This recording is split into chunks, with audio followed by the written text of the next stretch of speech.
ఈరోజు మనం భాషా వికాస సిద్ధాంతం చైల్డ్ డెవలప్మెంట్లో ఫస్ట్ సెషన్లో భాషా వికాస సిద్ధాంతం నోమ్ చోమ్స్కీ.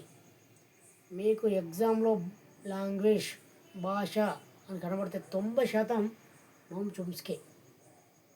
గుర్తుంచుకోండి, బండ గుర్తు. రేపు ఎగ్జామ్ అయిపోయాక కూడా నేను నన్ను అడగవచ్చు. ఇది భాషా గ్రహణ సిద్ధాంతాన్ని చూడండి. భాష అనేది భాషా గ్రహణ సిద్ధాంతాన్ని ఎవరు ప్రతిపాదించి? నోమ్ చోమ్స్కీ. రాసిన గ్రంథాలు లాంగ్వేజ్ అండ్ మైండ్. లాంగ్వేజ్ అంటే చూసుకోండి భాష. Linguistic structure of the logical structure of linguistic theory, Noam Chomsky. Next lecture అయిన government and binding, Noam Chomsky. 3 గ్రంథాలు రాశాడు. అమెరికాకు చెందిన వాడుతాడు, యుఎస్ఏ. ఇతడు నేటివిస్ట్ స్థానిక దృక్పథాన్ని ప్రతిపాదించాడు. నేటివిస్ట్ దృక్పథాన్ని ఎవరు ప్రతిపాదించటే? Noam Chomsky. Father of modern linguistics. గుర్తుంచుకోండి, ఫాదర్ ఆఫ్ మోడరన్ లింగ్విస్టిక్స్ అంటే నోమ్ చోమ్స్కీ. చూడండి ఇక్కడ లింగ్విస్ట్. సాంప్రదాయక వ్యాకరణాన్ని భాషలో వ్యతిరేకించాడు. సాంప్రదాయక వ్యాకరణం తెలుసుగా మనకు, సబ్జెక్ట్, ఆబ్జెక్ట్, వర్బ్, కర్త, కర్మ, క్రియ. ఈ వ్యాకరణాన్ని పక్కన పెట్టుకున్నాడు. సాంప్రదాయక వ్యాకరణం చెప్పడం వల్ల విద్యార్థులలో భాష నైపుణ్యం రాదు అని చెప్పిండు. ఇంకేం చెప్పిండు అంటే, తల్లిదండ్రుల జన్యువుల ద్వారా భాష సంబంధ నిర్మాణాలు సంక్రమిస్తాయని చెప్పిండు. తల్లిదండ్రులు ఎటువంటి భాష మాట్లాడితే ఆ భాష విని పిల్లవాడు అదే భాష మాట్లాడడం జరుగుతుంది. అంటే తల్లిదండ్రుల జన్యువుల ద్వారా కూడా భాష సంబంధ నిర్మాణాలు పుట్టుకతోటి పిల్లల్లో ఉంటాయని తెలియజేసింది. ఇంకోటి, ప్రవర్తనవాది అయిన బిఎల్ స్కిన్నర్ను వ్యతిరేకించాడు. బిఎల్ స్కిన్నర్ ప్రవర్తనవాది ఏం చేసిండు? పిల్లలకు భాష సంబంధం అంటే దానికి నిర్మాణాలు, సూత్రాలు అవి కావాలని చెప్పాడు. ఏం అవసరం లేదని ఇతడు దాన్ని వ్యతిరేకించాడు. భాష అనేది నేర్పబడేది కాదు, ఆర్జించబడేది అని వాదన. భాష అనేది 4 గోడల మధ్య కూర్చొని స్ట్రక్చర్ ఇది ఈ విధంగా మాట్లాడే స్పోకెన్ ఇంగ్లీషు నువ్వు 40 రోజులు కాదు, 30 రోజులు కాదు, 100 రోజులు కాదు, నీ సంవత్సరం చెప్పినా రాదు.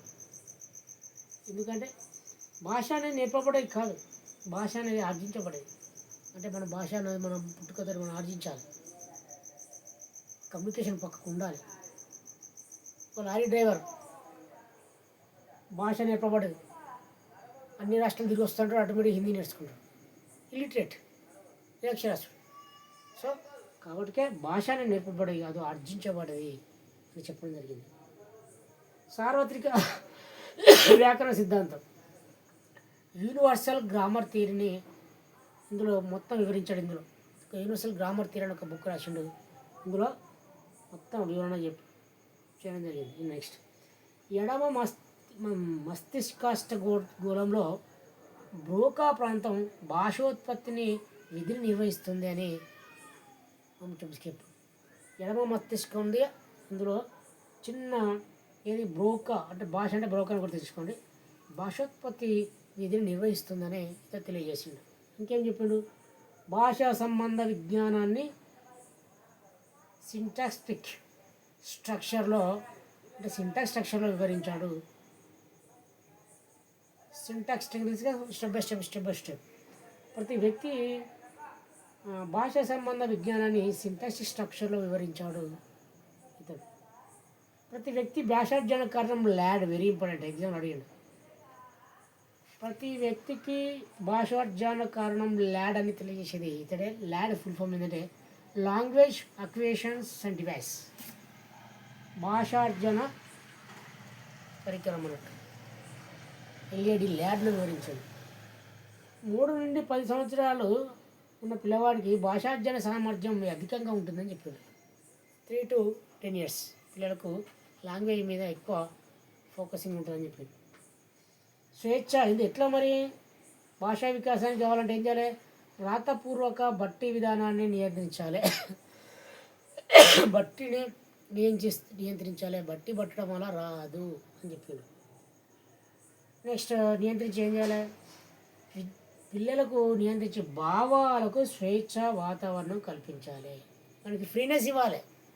ఒక టాపిక్ ఇచ్చే టాపిక్ మీద మీకు ఇష్టం వచ్చింది రాయని చెప్తే అప్పుడు రాస్తాడు. ఫర్ ఎగ్జాంపుల్, ఆవు మీద ఒక వ్యాసం రాయంటే కథ మనకి వచ్చింది రాస్తూనే ఉంటాడు. ఆ విధంగా భాష డెవలప్ అవుతుంది అని 4 లైన్స్ ఇచ్చి మరి దీన్ని బట్టి పట్టుకోరా నాకు చెప్పంటే అదే చెప్పడం జరుగుతుంది. ఆ బట్టి విధానాన్ని తీసేసి పిల్లలకు స్వేచ్ఛా వాతావరణం కల్పించాలని చెప్పిండు. ఎగ్జాంపుల్ చర్చలు, వక్తృత్వ పోటీలు అంటే ఉపన్యాస పోటీలు, డిబేట్స్, చర్చలు నిర్వహించాలి. ఆ విధంగా మనకి భాషాపరమైన అభివృద్ధి జరుగుతుందని చెప్పిండు. నెక్స్ట్ ఏంటి, పుస్తక పఠన కల్పించాలని చెప్పిండు. భాష రావాలంటే డిఫరెంట్ పుస్తకాలు చదువుతుంటే కొత్త పదాలు నేర్చుకున్నాడు. ఇంకేం చెప్పుడు, క్రియేటివిటీ ఉండాలి పిల్లల్లో, సృజనాత్మకత ఉండాలని చెప్పిండు. నెక్స్ట్ బహుభాషా అవరోధాలు గుర్తించి, బహుభాషా అవరోధాలు అంటే ఇప్పుడు తెలుగు, హిందీ, ఇంగ్లీష్, తెలుగు, హిందీ, ఇంగ్లీష్, మరాఠీ, ఇట్లా చాలా భాషలు ఒక్కొక్క భాషకు అవరోధాలు ఏర్పడుతుంటాయి, అటువంటి గుర్తించాలని చెప్పి. నెక్స్ట్ పెద్ద పిల్లలకు భాషార్జనకు అవకాశాలు ఎక్కువ ఉండాలి. అందులో శ్రవణం, భాషణం, పఠనం, లేఖనకు అవకాశం ఇవ్వాలి. LSRW అంటే ఇంగ్లీష్లో వీటికి ఎక్కువ అవకాశం ఇవ్వాలని చెప్పిండు నోమ్ చోమ్స్కీ. ఇది ఇతని గురించి బ్రీఫింగ్ దగ్గర పక్క మీకు 1 మార్క్ వస్తుంది, గుర్తుంచుకోండి. భాష కనబడితే రజనీకాంత్ కాదు, భాష అంటే నోమ్ చోమ్స్కీ, ఇక్కడ రజనీకాంత్ మీకు. ఓకే, మరొకసారి రఫ్ చూడండి. భాషా వికాసం నుండి పక్క 1 మార్కు. భాష అంటే రజనీకాంత్ కాదు, భాష అంటే నోమ్ చోమ్స్కీ అని గుర్తుంచుకోండి. ఇతను భాషా గ్రహణ సిద్ధాంతాన్ని పేర్కొన్నాడు. గ్రంథాలు ఇతను రాసింది language and mind, the logical structure of linguistic theory. Next lecture on government and binding, ఈ 3 గ్రంథాలు రాసిండు. ఇందులో లాంగ్వేజ్ రెండిట్లుంది. లాంగ్వేజ్ కనబడితే కొట్టేసండి, నోమ్ చోమ్స్కీ అని వచ్చేసింది. నేటివిస్ట్ దృక్పథాన్ని ప్రతిపాదించిండు. ఫాదర్ ఆఫ్ మోడర్న్ లింగ్విస్టిక్ అని ఇతను అంటారు. సాంప్రదాయిక వ్యాకరణాన్ని భాషలో వ్యతిరేకించాడు. అంటే కర్త, కర్మ, క్రియ స్ట్రక్చర్ ప్రకారమే మాట్లాడే తప్పు అని చెప్పిండు. తల్లిదండ్రుల జనువుల ద్వారా కూడా భాషా సంబంధ నిర్మాణాలు పిల్లలోకి వస్తాయని చెప్పిండు. నెక్స్ట్ ప్రవర్తనవాది అయిన బిఎల్ స్కిన్నర్ అతను వ్యతిరేకించాడు. అతను దానికి స్ట్రక్చర్ ఉండాలి అది అని చెప్పి కానీ వ్యతిరేకించాడు. భాష నేర్పబడేది కాదు, ఆర్జించబడేది. భాషనే ఎవరు నేర్పుతూ వచ్చేది కాదు, అది ఆర్జించబడాలి అని చెప్పిండు. మీకు ఉదాహరణ కూడా చెప్పిన. ఇంకో లారీ డ్రైవర్ వేరే రాష్ట్రం తిరిగి వస్తాడు, అద్భుతమైన హిందీ మాట్లాడతాడు. ఓకే, అమెరికాలో ఒక లాట్రిన్ బాత్రూమ్ ఒకటే ఒక స్వీపర్ కూడా ఇంగ్లీష్ అద్భుతంగా మాట్లాడుతుంది. కారణం అక్కడ భాష సంబంధించిన వాతావరణం ఉంటుంది కాబట్టి.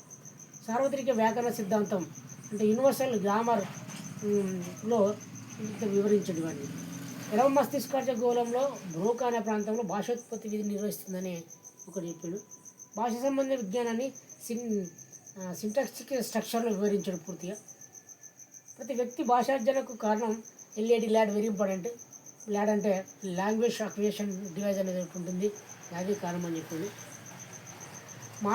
నెక్స్ట్ మానవ శిశువు ఇప్పుడు పిల్లకు ఒకే భాషా వాతావరణం కల్పించాడు. ఉదాహరణకు ఒక మనిషికి ప్లస్ ఒక పిల్లను ఒకే దగ్గర నుంచి 1 సంవత్సరం ఉంచిన తర్వాత మరి పిల్లవాడు భాష మాట్లాడదు, కానీ పులిపిల్ల భాష మాట్లాడుతుందా? మాట్లాడలేదు. కాబట్టి ప్రతి వ్యక్తిలో ఇటువంటి ల్యాడ్ డివైజ్ ఉంటుందని చెప్పాడు. భాషా వికాసానికి ఏం చేయాలంటే ఒకటి రాతపూర్వక మరియు బట్టి విధానాన్ని స్వస్తి పలకాలి, రాతపూర్వక నిర్వహించాలని చెప్పిండు. నియంత్రించాలి, భావాలకు స్వేచ్ఛా వాతావరణం కల్పించాలి. పిల్లల యొక్క భావాలకు స్వేచ్ఛా వాతావరణం కల్పించాలన్నాడు. ఎగ్జాంపుల్ చర్చలు, వక్తృత్వ పోటీలు పెట్టమన్నాడు. పుస్తక పఠనం చేయమన్నాడు. క్రియేటివిటీ ఉండాలన్నాడు. బహుభాషా అవరోధాలు గుర్తించమని చెప్పిండు. పెద్ద పిల్లలకు భాషార్జన అవకాశాలైన శ్రవణం, భాషణం, పఠనం, లేఖనం అంటే LSRW కల్పించాలని చెప్పిండు. అంటే చెప్పిన సిద్ధాంతంలో UTFG అంటే యూనివర్సల్ సిద్ధాంతం, నెక్స్ట్ ట్రాన్స్ఫర్మేషన్ ఒకటి సిద్ధాంతం, నెక్స్ట్ ఫార్మల్ థియరీ ఒకటి, జనరేటివ్. ఓకే, ఈ విధంగా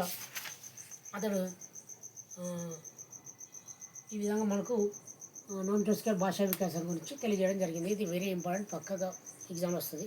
ఓకే, థ్యాంక్ యూ.